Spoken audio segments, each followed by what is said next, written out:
Fertility അഥവാ വന്ധ്യത എന്ന് വെച്ചാൽ എന്താണ്? കുട്ടികൾ ഉണ്ടാവാനുള്ള ആഗ്രഹത്തോടുകൂടി മറ്റ് ഗർഭനിരോധന മാർഗങ്ങളൊന്നും ഉപയോഗിക്കാതെ ദമ്പതികൾ ഒരു വർഷം ഒരുമിച്ച് കഴിഞ്ഞ് ട്രൈ ചെയ്യുന്ന ശേഷവും കുട്ടികളായില്ലെങ്കിലാണ് നമ്മൾ വന്ധ്യത എന്ന് പറയുന്നത്. 80% പേരും ഒരു വർഷത്തിനുള്ളിൽ കൺസീവ് ചെയ്യുന്നു എന്നാണ് കണ്ടിട്ടുള്ളത്. ബാക്കിയുള്ള 20%-ൽ 10%, അതായത് 90% 2 വർഷത്തിനുള്ളിൽ ഗർഭിണിയാവും. അങ്ങനെയാണ് നമ്മുടെ സ്റ്റാറ്റിസ്റ്റിക്സ് തെളിയിക്കുന്നത്.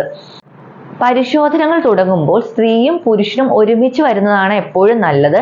അവരോട് രണ്ടുപേരോട് ഒരുമിച്ചും നമ്മൾ ഓരോരുത്തരോടായിട്ടും കാര്യങ്ങൾ ചോദിച്ചറിയാറുണ്ട്.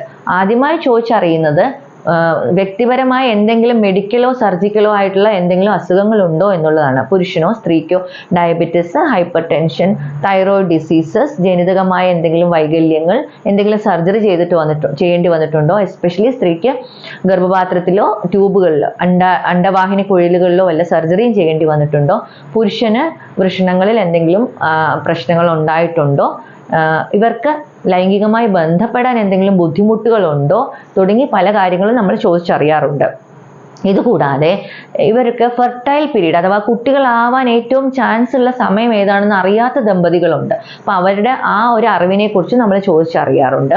ഇതിനുശേഷം നമ്മൾ പുരുഷനോട് പറയുന്ന പരിശോധന എന്ന് പറയുന്നത് 2 മുതൽ 5 ദിവസം വരെ ബന്ധപ്പെടാതെ ബീജം അഥവാ ശുക്ലം സെമൻ അനാലിസിസ് ആണ് ആദ്യമായി ചെയ്യുന്നത്.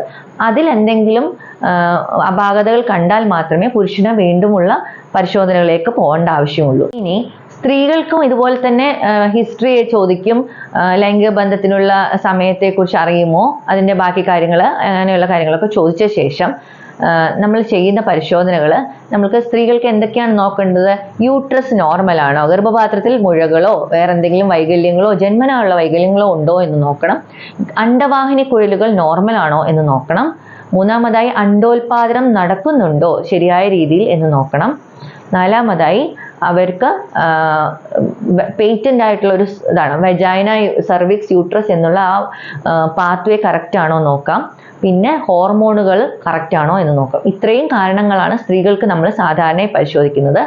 ഇതിൽ ഓരോന്നിനെ കുറിച്ച് ഞാൻ വിശദമായി പറയുന്നതാണ്.